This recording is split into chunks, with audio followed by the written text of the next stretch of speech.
Does he say that? Yeah. I've watched it. I just know like every one he sings some of his like ads, which like sell out. Am I right? Hello Hello. and welcome back to the What Happened podcast. Episode 5? I think it's 5. Okay. Hey, and I just want to say for all the repeat listeners, thanks for sticking around. For anyone new though, I'm just going to tell you right now, this is a history podcast where myself, Ryan, and my co-host Owen, we take a look at some of the stranger, wackier, or just downright funny events to happen in history. So today we have a very special episode. I also feel like we don't tell the stories very well, at least in my opinion. That's true. You know, I get like 2 pages worth of stuff. I never read off of it, and then I just stare at a lava lamp. I turned it on just for you I today. appreciate that. I'll do my best not to stare at it, I promise. We have a theme today, Owen. We do. What are we going to call the theme? Stranded? I think Stranded is Sunken alive? Mine's Sunken alive. Let's go Stranded. I have no idea what your story is. Okay, so... Yo, Stranded in the Deep? Is that an Adele song? Is there a song like that with Rolling Adele? in the Deep. Rolling in the... Yeah, there it is. Okay. Yeah. Sorry. Owen, if you were on an uninhabited island... Well, it wouldn't be uninhabited. Well, you know that question, like, what 3 movies would you bring? Yeah. What movies would you bring? On Desert Island. Anchorman 1 and 2. Obviously. And the third? I don't need a third. I have Anchorman 1 and 2. Okay. 40-year-old virgin. Okay. Big Steve Carell fan. Have you ever read the book Robinson Crusoe? I don't. Neither have No, I. I don't But read. apparently, it's a very famous book. It's about a man, Robinson That made sense. Yeah. Crusoe. Like Robinson's Hardware. No, Robinson Crusoe, who gets abandoned on this tiny island off the coast of Venezuela all by himself. Ooh, so like, never mind. I was gonna say tropical paradise, but it never is. Well, during his time on the island, he runs into all manner of island hijinks. You know, cannibals, captives, mutineers, you name it. Goddamn Venezuelans. Wait, Yeah. is this? So it's an island off Venezuela. Yeah. Was it Aruba? I don't know. It might have been a fictional island. I've never read it. I thought this was a real story. I thought this was your story. This is. I'll just be quiet. You tell me a story. So the story, Robinson Crusoe, what if I told you, Owen, that is based on the real-life events of a man named Alexander Selkirk, who spent 4 years and 4 months on an uninhabited island in the South Pacific. 4 years? And 4 months. Dude, he had to look like golden tan by the time he was done with that. Yeah, probably just had skin cancer. Also, yes, yeah. So Selkirk was Alexander Selkirk was born the son of a shoemaker in 1676. In his early life, he was in and out of trouble with the law for, you know, the usual things like indecent conduct in church and assaulting his brothers. I like the first one more. I feel like that's different. So he became a privateer pretty much to get out of his punishment. So just like aren't they like glorified pirates? So a privateer is... Yeah, they're just like told by their nation to go like raid other nations. Yeah, so he's Oh, is paid... The ship he works for is paid by the English government Yeah, of course. to raid... Spain. Mostly Spain, sometimes France, but basically anyone on the high seas who's an enemy of England, the privateers go after. Sounds like a dope job. It sounds pretty fun, Sounds except for like- when you learn what happened to this guy. And like living on a boat with a bunch of dudes and like shitting in a hole. Yeah. Pretty much. So in 1703, Selkirk set out on a privateer voyage to the South Pacific. The leader... Actually, it wasn't the South Pacific. Great. Yeah, Venezuela is not in the Pacific Ocean. Well, dude, it's not... This isn't The this. story is based on it. It's not... I'm it's so confused. not a biography. Okay, dude. all right. So the original plan for Selkirk and his crew was to... Is he the captain? He is not the captain. We will get there. Okay. The original plan was to ambush Spanish galleons returning from Buenos Aires, Okay. going to Spain. So That's still Yeah. not the Pacific. that's the Atlantic. You're a smart man, Yeah. Owen. But you said this. We'll get there. Did they just like wild? We'll get there. Okay, all right. So the leader of this voyage was William Dampier. Dampier would lead the voyage and captain the St. George, while Selkirk sailed on the sister ship, the Cinque Port. It like how means you said 5 that. ports in French. It's a dumb name for a ship. Oh, like Cinco. Yeah. I got there. Selkirk would spend a year attacking foreign ships and raiding coastal villages, and by all accounts, Selkirk was a skilled fighter and navigator. He was given a fair amount of responsibility. In one account, I saw that he was put in charge of a prize ship, which basically, like, if they capture a ship, they'll put all the loot on that ship, and then he was in charge of that ship. So that seems pretty important. Yeah. Yeah, he was also given the title Sailing Master, so he was like responsible for navigating. Okay. And then, so these two ships, the Sinkport and the St. George, set out from Ireland in 1703, and they were doing that original plan to ambush people coming back from Buenos Aires, but that didn't really go well for them. I guess they just couldn't find people, so they decided to sail east instead to the South Pacific by way of Cape Horn. Okay, Owen. What do you think that means? By way of Cape Horn. Or they go under South America. No. What? Did you say then like Buenos Aires? No.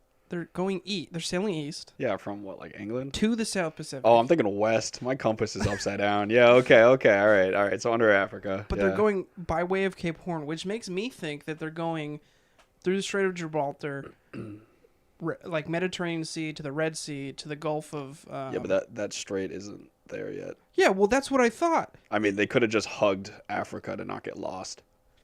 You know what I mean? Like, they knew Africa was there, but they probably didn't know anything else. They probably just hugged it, kept it to their left as they worked their way up. So I looked at a picture of the canal that goes from the Mediterranean to the Red Sea. Yeah, and Suez Canal, is that it? I was trying to figure it out last week, and you just kept saying the Panama Canal. Well, it looks very modern and, like, very man-made. Yeah, that was my question last week, man. Suez Canal? Yeah, when was it made? It was a map in a Battlefield game. Is that Battlefield 1? About 2142. The weird one that no one played. I didn't even know that was a game. Continue. So, anyways, I spent like 3 hours looking at this last night. I don't know why they call it by way of Cape Horn. You might as well call it like by way of Portugal, Morocco, Senegal, Cameroon, Angola, South Africa, Mozambique, Horn of Africa, Oman, India, Burma, and Vietnam. I like that you just mapped that out for us. Thank you. So I don't. So they just hugged. They kept the continent to their left. But anyways, they went by way of Cape Horn. I mean, I feel like you keep it to your left, you don't get lost. Exactly. So on their way, they ended up on the west side of Chile, during their voyage around Cape Horn of Africa, So when they were like going around the Horn of Africa, the Sinkport had an outbreak of scurvy, and the captain died.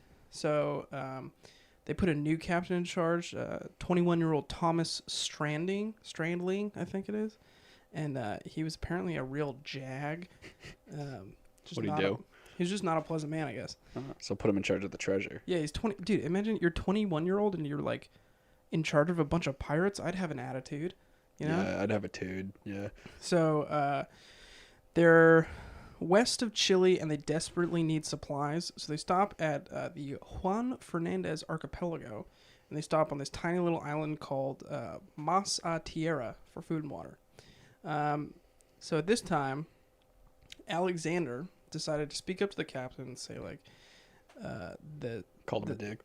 No, his concern was that the Sinkport was no longer seaworthy. That's a good concern, I feel like. Apparently the hull had an infestation of worms and was, like, incredibly leaky, and they just made, like, a really long voyage in it. Yeah. And so, like, it's not going back. It's not going back. So apparently Selkirk jokingly said, like, I'd rather stay on this island than keep sailing on this ship. And now, Owen. Wrong words there, huh? If like me, the navigator of your boat, comes to you and says, hey, Cap, like, this ship isn't safe. We got to fix something here. Like, what would a normal response to that be? Not kick you off? Exactly. But what this happened... is also, like, glorified pirates. So Strandling basically just goes, nah, you're getting on that island, Alex. Jesus. So, Selkirk was left on the island of Mas a Tierra with clothes, bedding, a musket, some powder, bullets, tobacco, a hatchet, a knife, a kettle, a Bible, and his like mathematical instruments, and a couple books. Question for you: do you know, was it like multiple bullets? Because I know pirates used to like abandon people on an island and then just give them a gun with like a single bullet as like the chicken way out. I think you're basing that off of Pirates of the Caribbean 1. No, it is also a real thing. I think he was given multiple. Look, I'm not gonna flex on you, but I read a pirate book last year.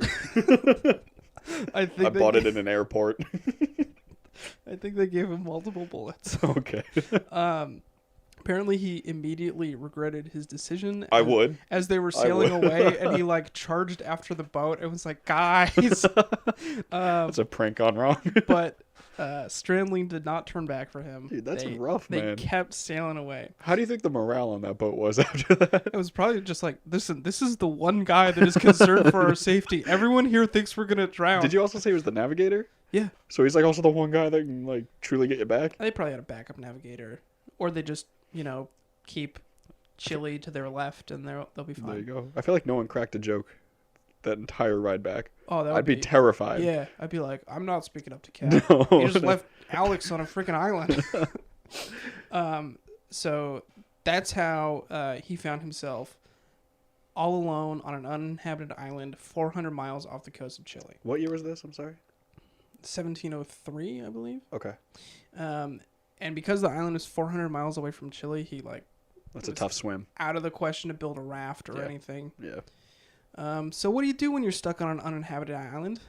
Such a dick move, but like I don't know, like you freaking get to work. I'm gonna say eat a turtle. So Selkirk built 2 long huts out of pimento trees and covered them in leaves and lined the floors with goat hides. So he's pretty cozy. They gave him goat hides. Oh, they gave him clothing. You said, right? So. Or did you just like kill a couple? Are there goats on this like random island? Okay, we'll get there. All right. The island also had seals and a bunch of plums and fresh drinking water. Love a good plum. Initially, when he arrived, he was constantly attacked by rats when he slept. That sounds awful. So what do you freaking do, Owen? You tame some cats. I mean, I feel like you just light a fire. Apparently, there were a bunch of feral cats all over this island. So people have been there before, obviously, if there's cats. Yeah, but no one lives there. So Dick just left a cat behind. So he would feed the cats, and then the cats would stay in his house, and they'd kill all the rats for him. That's actually kind of cool. Guy's a freaking genius. I like him. I mean, besides making a joke to get yourself kicked off a boat. Yeah. So he also had a big thing for goats. How do you mean? So goats were pretty much his main food source. In the 4 years that he was marooned there, he captured over 500 goats. It's just a lot of goats on an island. When I think tropical, like South Pacific island, I don't think of a goat. Well, it's like Southeast Pacific. Regardless, it's not like Japan theater of war. It's no, it's pretty much South America. Yeah, but like goats. Yeah, I don't know how. Clearly, people just brought goats and like a cat, and then it was like, "Hey, prank." Yeah, so yeah, he captured 500 goats while he was there. He used to do this thing where, he would find a young goat, and then just maim it, like break its leg or something. In the event that he got injured and couldn't run as fast, he would still be able to outrun the goat. Oh, and kill the goat. Yeah, so future proofing right there. He's thinking ahead. Jesus. I mean, it's smart. He also apparently used to just catch goats for fun. He would just chase down some goats, tackle them, and then he would like cut a notch in their ear, so that if he caught it again, he'd be like, I caught this one already. I mean, how else are you gonna pass the day? I mean, you can only read the Bible so many times. One time he almost died chasing a goat. He and the goat tumbled off a cliff, and the only reason he survived is he landed on the goat. He landed on the goat, and he was left in a daze for like 3 days. Concussion? I think he just had a concussion and was staring at the sky on top of a dead goat for 3 days. I saw one source that said he used to pass the time by dancing with the goats. Oh my god! You know, like when you let your dog jump up on you and you grab their front paws and you like dance a little bit with them. I think he did that with goats. Wild. I have nothing to say to this. So, anyways, February 2nd, 1709 rolls around, and the two privateering ships led by Woodes Rogers happen upon Selkirk's Island. When the privateers found him, Selkirk was just insanely happy because he's like, I'm finally getting off this rock. While the two ships were staying there, he would catch goats for the crews, like because they were what a there, nice guy. Yeah, they were there to restock, and he was like, "Hey, let me get you some goats." So some like crazy dude comes up on the island with his goats. He apparently also helped some of the crew suffering from scurvy because he just jammed some plums in their mouth or something. That'll do it. Vitamin C. Yeah. So Rogers was so impressed by this that he made Selkirk his second mate, the second mate of the Duke, which is one of the ships that was on his privateering some guy voyage. got demoted because like dude was from some like goat loving like island living dude. Imagine working so hard that you're like, yes, I'm finally the second mate, and then you find a castaway and the captain's like, nah, this guy's got it. You seen him tackle a goat? He also put Selkirk in charge of all his prize ships. Jeez. Okay. So Selkirk quickly returned to privateering. How long was he on the island for? 4 years and 4 months. Oh, that whole thing was 4 years? Yes. It's a quick 4 years. There's not like a ton of... I mean, I doubt he really documented stuff. Yeah, it's more like most of the information comes from what he told Woodes Rogers, and then Woodes Rogers has a retelling Spun of it. Yeah. Yeah. So he quickly returned to privateering. He would go on to lead boat missions up rivers and took part in the capture of a Spanish galleon. Do you want to know what it's called, Owen? Nuestra Señora de la Encarnación y Desengraña. They renamed it to The Bachelor. What did that roughly translate to prior? I didn't look it up. All right. I said that wrong. There were some Enyas missing because you said Senora. The lady of something? Yeah, the lady of whatever comes next. The lady of The Bachelor. Yeah. So after his, after he was privateering on the Duke for a little while, he returned to England, and when he returned, he was kind of a minor celebrity. His story was mentioned in a book called... So like Tom Hanks. Yeah, exactly. You know, when he comes back, they give him a feast. I actually don't know what you're talking You've about. never seen Castaway? Oh, yeah. He comes back and they give him a feast, and then he like goes to his wife, and she's like, yeah, I moved on. But like didn't, I guess, and like gave him a car or something. Continue. He has a book. This guy, Selkirk, did not have a volleyball, unfortunately. So yeah, his... Well, yeah, he had goats. You don't need a volleyball when you have a goat. So Selkirk's story was mentioned in a book called A Voyage to the South Sea and Round the World, published in 1712. Articles were written about him in London newspapers, so, he's kind of a big deal. His share of the wealth that the Duke plundered was around 800 pounds, which is roughly 120,000 pounds today. Still not worth 4 years. So he could have lived a nice, quiet life. But apparently the normality of his new life in England kind of got to him a little bit. He missed the goats. He missed the goats. He missed the solitude. Chase. He missed the chase. So occasionally he would leave his house and just go sit in a cave for a while to calm himself down. We've all been there. I mean, I get it. I hate people, so... Eventually, he married someone in 1717, but quickly returned to the sea, this time joining the Royal Navy as in an anti-piracy mission around the west coast of Africa. However, in 1721, he caught the yellow fever and was buried at sea. Aw. Yeah, kind of a bummer, right?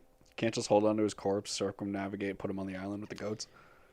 That's what I wanted, but right? that would be so, so inconvenient. Also, his body would have been just disgusting by the time they got in the there. bottom of the boat, yeah. Do you want to know what the best part of the story is? Yes. So, Selkirk, right? He tells his captain that the boat is unsafe, gets marooned, attacked by rats in his sleep, survives off goats for 4 years, and eventually rescued. Sounds pretty terrible, right? Yeah. But the Cinque Port, within a month of marooning Selkirk, sank off the coast of Peru. I was going to ask you what happened to them. Okay. So did they all die? A lot of them died, and the ones that didn't were captured by the Spanish. Oh, jeez. So- Well, what happened to the captain? I assume he was Went captured. down with the ship, right? No, he doesn't seem like the type of guy. I also don't think that's like truly real. Yeah. I wouldn't freaking go down with my ship. I'd be freaking pushing people out. Yeah, I'd be pushing people out of my way as I'm like, I'm getting Get off this lifeboat. Yeah, okay. I was gonna ask you what happened to them, So he came out on top, really. and he was definitely correct. Yes. That sucks. Now, depending on who you ask, Selkirk is the model for the book, The Life and Surprising Adventures of Robinson Crusoe. Okay, full circle. It's generally accepted that this book is based on him. However, I have a bone to pick with National Geographic. Uh-oh. National Geographic is the one source that I have found that disputes that this book is based on Alexander Selkirk. But I can't even freaking read their article, Owen, because it's locked behind a paywall. Is it really? Yeah, freaking National Geographic, just let me read your website. Jeez. I'm trying to do research for a podcast. Shit, don't they know? Hey, I mean, you could have written that off as a business expense. We don't have An income? yeah, or a business. Not yet. I'm just saying, Mr. Geographic, I know you're listening, and we got beef. That's all I'll say on that. Well, there goes a sponsor opportunity. So, one last quick thing, Owen. This island that he was marooned on, Mas a Tierra, it's a real place. You can still go there. In fact, Is there like a goat statue? to stir up some tourism, the Chilean government Oh, all right. renamed the island to Robinson Crusoe Island in 1966. It's pretty cool. Now, You Zimbala said X. wait, real quick. You said it's 400 miles off the coast, though, right? Yeah. Is there an airport? Yeah, there is. I looked Okay, on, I was looked gonna say on I'm Google not. Maps. I'm not There's taking a 400-mile like ship ride. There's on a one ferry. runway and then like a 20-mile road to get into this tiny town. Yeah, that doesn't seem worth it. Yeah. Zimbala X, a local guide on Google Maps, gives it 5 stars. Do you want to hear his review? Well, that seems a little conflict of interest if he's the guide. No, local guide is just like a status. Oh, I thought you said local guide. No, I it's thought- a Google Maps thing, Local not a guy. Masati, not a Robinson Crusoe Island thing. Gotcha. Do you want to hear his review? Yeah, I do. Very, spelled Veri, very nice. The city was small but comfy. The people is very friendly, not like cannibals. The food was very nice. It did not taste much like human flesh. The nature was absolute gorgeous. Did he think he was going to a cannibal island? 5 stars. Also, from if you Zimbala think you're X. going to a cannibal island, why would you go to a cannibal island? And why would you eat the food on a... Local guide. All So right. yeah, that's the story of Alexander Selkirk. It's really cool. I've never heard of that. So I also have a survivor story. It's a lot more recent. I don't think I went nearly as much into detail as you did, and I don't think I can do the story justice. But it's pretty wild. I showed you the video earlier. Well, I'll It was talk a about that spooky later. video. All right, so it's May 26th, 2013, and we're 20 miles off the coast of Nigeria. Okay, good start. Good place. Good start. Great setup, right? So 29-year-old Harrison Odegba Okeni. Harrison Odegba Okeni, there we go, Sounds right. settles into bed after a long night of feeding the hungry crew of 11 others. See the ship cook? Yes. Cool. When his head hits the pillow and he drifts off into sleep, what what to come would surely be a nightmare. Oh my goodness. That was pretty good. Not good. That was pretty good. So he was a cook on the tugboat Jascon 4 off the coast of Nigeria. That's a sick name for a ship. Jascon 4. Better than the Bachelor. Yeah, I mean, I'm sure there's like 1, 2, and 3. Yeah. But like, I like Jascon. Is Jascon a Nigerian word? It's just Jascon. I don't know. Does it mean something cool? I didn't do any of it. I have no idea. Okay. I was very superficial on this one. So the coast of Nigeria is rich in oil. So many like large oil companies inhabit the area off the coast of Nigeria. They have offshore, what are those called? Well, oil derricks? Oil, yeah, thank you. And obviously the waters is just like frequented by like oil tankers and like cargo tankers and Yeah, stuff. hence the tugboats. Yes. So because of this, those waters are also one of the worst in the world for piracy. Naturally. Little known fact. It just seems like Africa does not like their coasts. So they're Nigerian pirates as opposed to the Somali pirates. Yeah, I mean they're probably like a little bit Nigerian, and then whatever the other countries are in and around Nigeria, because it's not just Nigeria that shares this coast. It's like Angola around there, I think. I don't know. There's one small one. I'm not gonna just like pretend to name stuff, I think but Guinea's around there. sure. um, so with the rampant piracy, it made the jobs of these tugboat guys, as well as everyone else that worked in the oil companies, extremely dangerous. So Harrison was one of three tugboats, or was on one of the three. Harrison was on one of three tugboats, the Jascon 4. These three tugboats were tasked with towing an oil tanker roughly 20 miles off the Nigerian coast. Wait. There's 3 tugboats? Yeah, there's 3 total tugboats. So it's 1, 2, 4? Yeah, I don't know if the rest are named Jascon. I mean, like, Jascon, like, 2 could just, like, be sitting there, not wanting to do anything. Okay. So they were tasked with towing an oil tanker back to a Nigerian coastal town. It broke down, whatever. It's not really that important.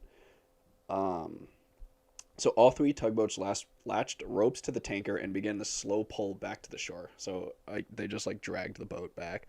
So is the water too shallow for the tanker to drive itself? No, it sounds like the tanker broke down. Oh, okay. And that's why they had to incorporate 3 tugboats, because it was such a large boat. Okay. That like one tugboat couldn't bring it back itself. Gotcha.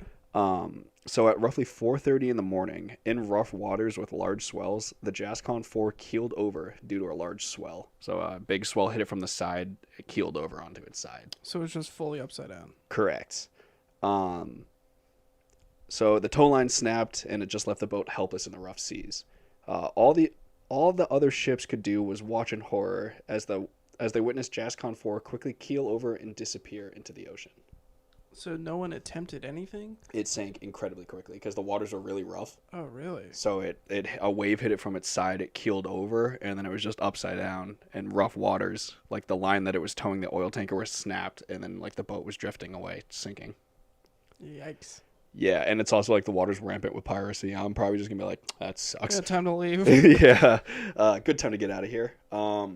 So due to the piracy in the waters, the company had a policy that when the crew was to go to bed, they had to lock every single door on the tugboat, including like their cabin doors, the bathroom doors, the doors to the outside, the doors to the kitchen, everything. Oh, so if they were trying to get out, all the doors were locked? Yeah. Oh, so they couldn't even... No. Oh, no. Yeah. So I have here that this policy was a death sentence for the crew. Sounds like it. Sounds awful, right? So, as not only did they have to unlock the cabin door to escape, they also had to unlock every single door on their path to freedom. It is reported that of the 12 crew members, 11 died. So because not the a freaking doors were locked? Not a single one escaped the boat. Who designed that policy? I mean, they probably watched like what was that, Captain Phillips? Captain Phillips, and was just like, not today. Actually, I think that happened after Captain. Anyways, because there was some guy in the strategy meeting that where they were like, "All right, guys, incredibly unsafe. We're enacting a new policy that says anytime you go to sleep, you gotta lock all the doors." There's one guy that's like, "Wait, what happens if the boat tips over?" I mean, I guess I can understand like locking the like outside, like the the watertight doors on the outside, and like maybe like how there's always like a vestibule area. Yeah. Like maybe locking those 2 doors and not like my cabin door and the door to get into the hallway and then the next hallway door to get to the stairs and then the door at the top of the stairs and then like the 2 doors to get out. Seems like a terrible idea. Yeah. So naturally the crew just struggled and it did not go well for them. Now what happened to Harrison, you might be asking? I heard you ask. I was asking. What happened? I'm sorry for that. So, luckily for Harrison, he had woken up just minutes before the sinking of the ship and had stumbled his way to the bathroom only in his boxers. While in the bathroom, the ship began to sink. Dude, that must be terrifying when you're on the bathroom. Imagine you're squeezing a number 2 out. Yeah. And then suddenly you're upside down. Yeah. And there's water flooding in. And it's not just the water from the outside. So, while in the bathroom, the ship began to sink. So it started to sink and he was like, oh shit, right? So he tries to open the bathroom door to get out into the hallway and he's meeting like insane resistance, and it's because there's just water rushing in. Yeah. So he did manage to get the door open, but he could only get it open a crack, and as he's looking out into the hallway, he sees 3 crew members trying to open a door to like to get up into the stairwell to go upstairs to get out. And as they opened the door, like a swell of water rushed in and took the 3 crew members into another room. So he like watched in terror as like just a like huge wave of water like just very clearly trapped 3 of his crewmates into a room. That same swell came into the bathroom, like took him out of the bathroom and threw him into like an officer's cabin, and it like pushed him into it like this tiny little officer cabin's bathroom. Okay. So he's in a ship. It's upside down. Water's flooding in. So this poor guy's holding onto a sink that's on the ceiling now because it's upside down. So he's holding onto a sink to keep his head above the water. Okay.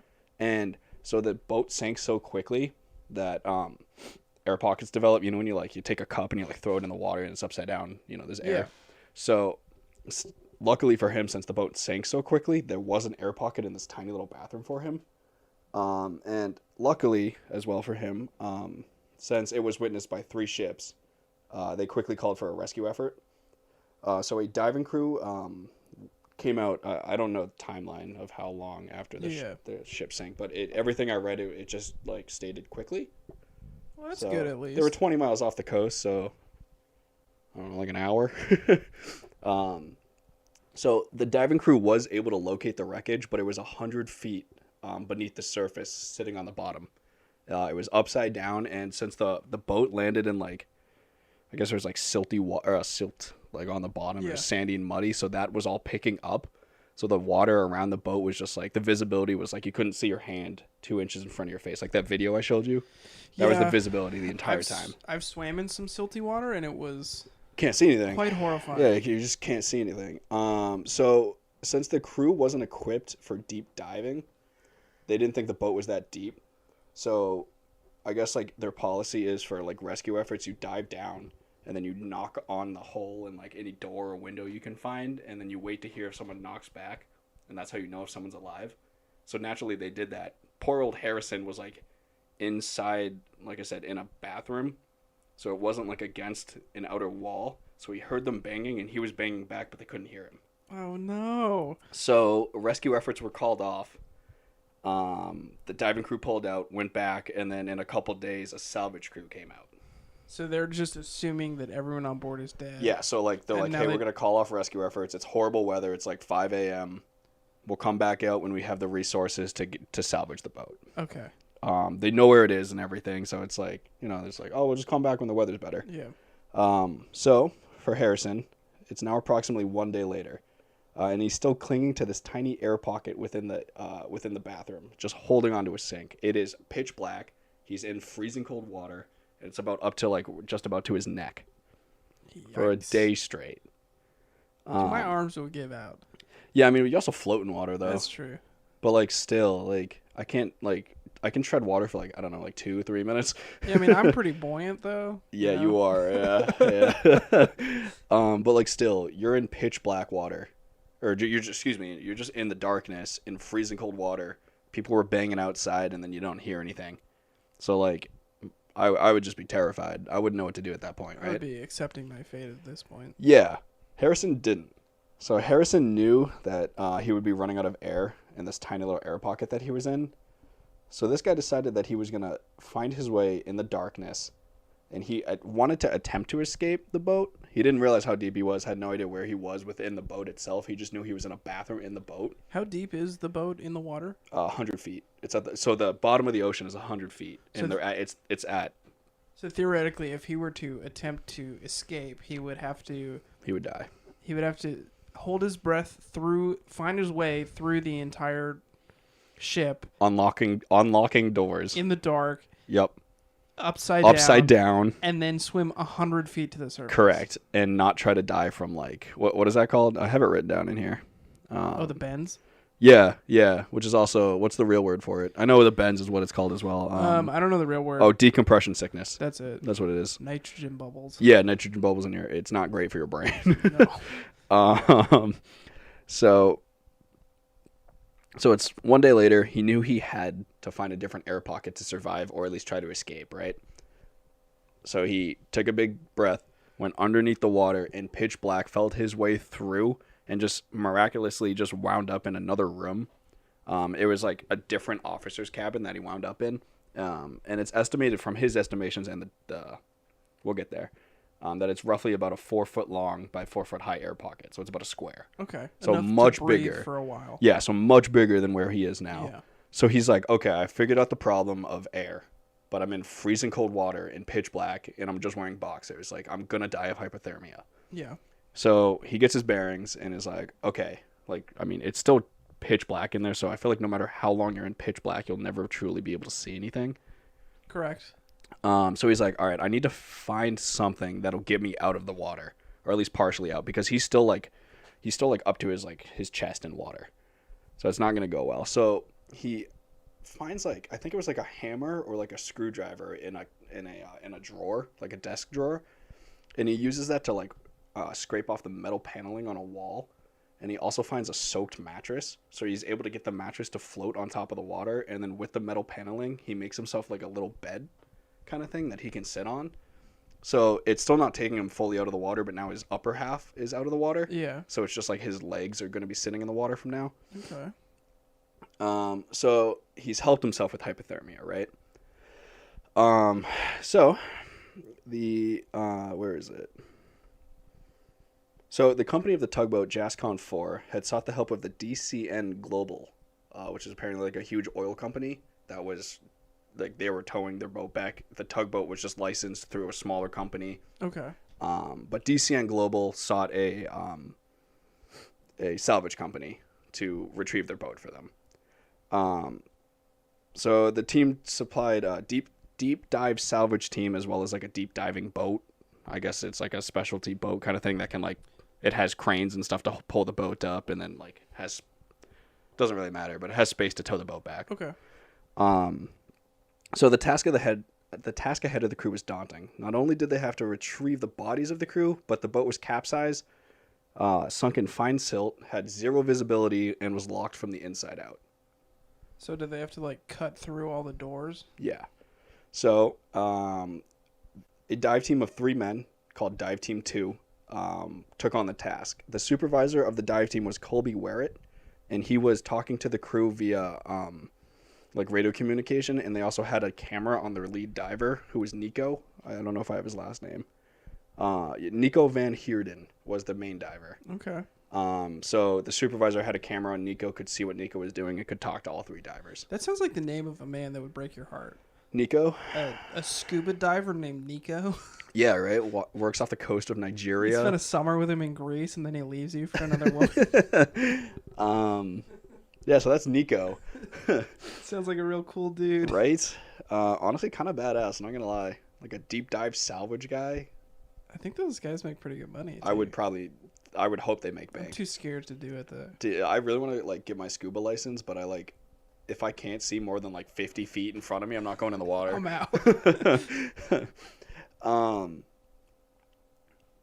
So the team spent over an hour breaking through the exterior and interior metal doors that led inside the boat. So like I said, the little vestibule area. So it took them over an hour. It was just 3 guys at 100-foot depth trying to break through. Okay. With the boat being capsized and the water filled with fine settlement, it was nearly impossible for the divers to get their bearings on where they are. So that's where Colby came in. He had the blueprints of the boat. So he had to like tell them in detail, be like, okay, a railing is going to be on your right. Follow that railing down the hall. It'll bring you to this crew cabin. Check the crew cabin. And then, so he had to explain exactly where each diver was, because it was just the divers couldn't see a single thing. That sounds horrifying. And I feel like it's also pretty disorienting to be swimming in a boat that's like upside down. Yeah, because it should the railing should be on your right, along the like somewhat close to the ground, but then it's on your left by the ceiling because it's upside down. Yeah, and I would just be claustrophobic, confused. I would not be having a good time with this. My wetsuit would be wet. Yes, it would. Same. So one diver, Nico Van Heerden, decided to swim up to a stairwell to get to the technically the lower deck because it was capsized. So he was swimming up. Okay. His team already found 4 bodies, so he was like, "All right, my 2 guys have this floor cleared. I'm gonna move up to the next floor, start exploring it." Right. So he had to squeeze through this like narrow door because he couldn't fully open the door. And then he had to. There's a video, and it's the supervisor is trying to instruct him how to like get up the stairs, and they're both just like heavily confused because the stairs are upside down. So it's Okay. him trying to figure out how to walk up like upside down stairs.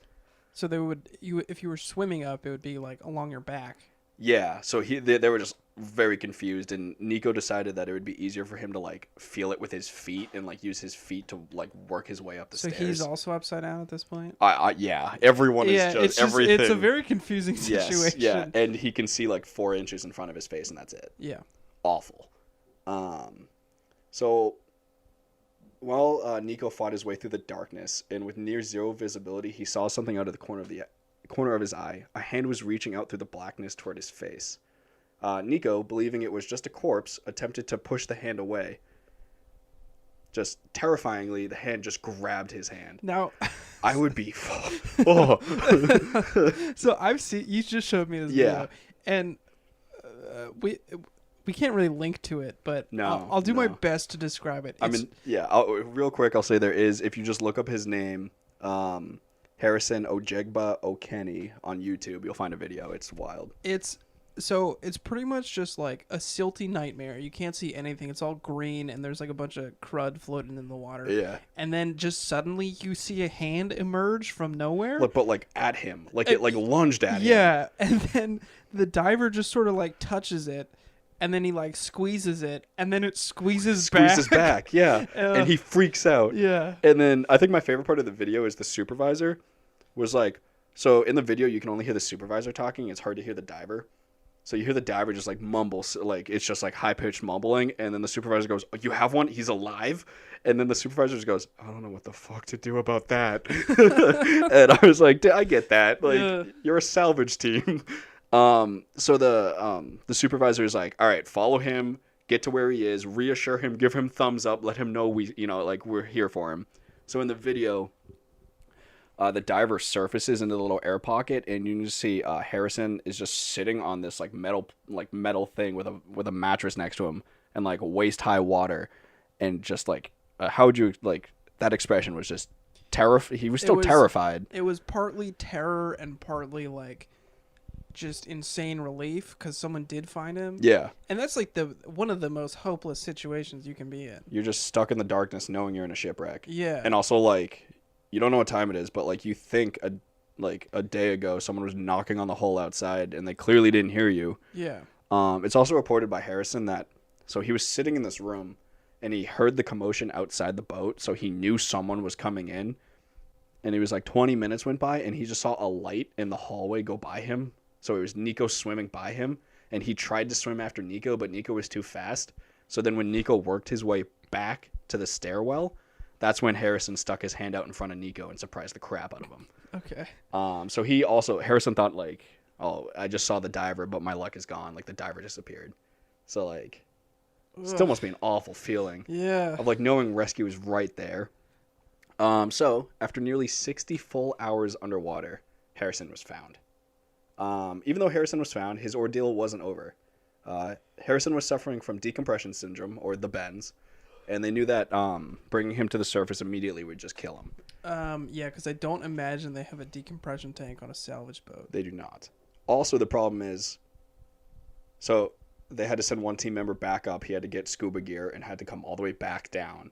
But the problem was, Harrison is obviously not at all an experienced scuba diver. Yeah. The experienced salvage scuba divers are having a horrible time trying to find their way throughout the ship. So they're worried that Harrison's going to freak out when they get him underwater. I mean, that's what I would do. I would freak out. Harrison, just being like this like badass dude, just kept his calm, just swam out with the divers like it was absolutely nothing. The salvage team had a dive bell waiting for him, so he didn't have to surface by himself, and they could slowly surface him with the dive bell. Yeah. So they put him in the dive bell, slowly surfaced him, got him to the surface. And by the time he got to the surface, it was roughly 7 p.m. on May the 28th. Oh, yikes. And they sank on May the 26th. Oof. So he spent 60 hours underwater. The dive crew recovered 10 of the 11 bodies. Harrison, to this day, has vowed to never step foot on a boat again. He still suffers from survivor's guilt and PTSD. Yeah, I would choose a different line of work. Yeah. He holds the record as the only man to survive on the seafloor for nearly 3 days. Oh, that's kind of cool. Not a record I really want. Yeah. Considering he has survivor's guilt and PTSD. Yeah. Oh, I meant to mention, So to circle back, kind of missed this part. So when he's in this new cabin sitting there, he starts to like, I think it's like halfway through day 2. He's sitting on his little raft thing and he's starting to smell this horrible smell. And he knows it's his crew members. And not only that, he's sitting in freezing cold water. He's sitting in the darkness. He's smelling stuff, right? He describes in detail how he hears the fish eating the corpses. Oh, yuck. So he's sitting in the darkness knowing that there's like fish and probably like some, a shark or two eating the corpses of the people within the boat. Much? Like, this guy went through hell. Ugh. But he's still alive today. I don't know what he's doing. I don't think he makes any media appearances. I wouldn't want to. I would just go retire in my house and just not do a single thing with the rest of my life. Yeah. And never step foot near the ocean again. I'd live in a landlocked country, no lakes around. Yeah. I wouldn't have any sinks in my house. Yeah, sink's probably a trigger too now. Maybe even a bathroom. Bottled water only. No running water. Yeah. But yeah, so that is the story of Mr. Harrison Ojegba Okene. That was a truly terrifying sounding ordeal. Yeah, but I highly recommend you guys go watch the video on YouTube. There's many videos on YouTube, but it's hard for me to explain how terrifying it is, and the video does a really good job of it. It's real spooky. Yeah. And also, I don't know, just the look on that man's face was Is scary. still terrifying. Yeah, it's terrifying. But yeah, that's everything I have for today. So, we hope you enjoyed this stranded episode of the What Happened podcast. Make sure to check us out on Instagram at whathappened_pod. We'll be posting some pictures of the stories we talked about today. I might be able to post that video of Harrison being found. And I can even post it on the Twitter too. Yeah, we can. At official_WHPC. So make sure to follow us on Twitter or on Instagram to see this video of Harrison. And yeah, until next time. See you guys next week. Oh, by the way, before we see you next week, make sure to give us a review on whatever. Like and subscribe. Like and subscribe. Follow. Give us a review. Obviously, if you don't like us, keep subscribing. I'm not gonna make you subscribe. So yeah, have a good week, and we'll see you next Sunday. Until next time. Mwah. What happened?